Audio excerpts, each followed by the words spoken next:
మీకు శకునం చూసే అలవాటుందా? అయితే మంచి శకునం ఎలా చూడాలనే విషయాన్ని తెలుసుకోండి. అకస్మాత్తుగా ఎదురయ్యే శకునమే మంచి శకునం.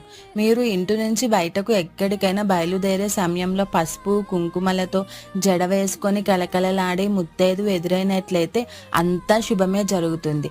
ఆ ముత్తైదువే వెంట్రుకలను విప్పుకొని రుద్రతాండవం వలె ఎదురైనట్లయితే ఖచ్చితంగా కీడ ఎదుర్కోవాల్సి వస్తుంది.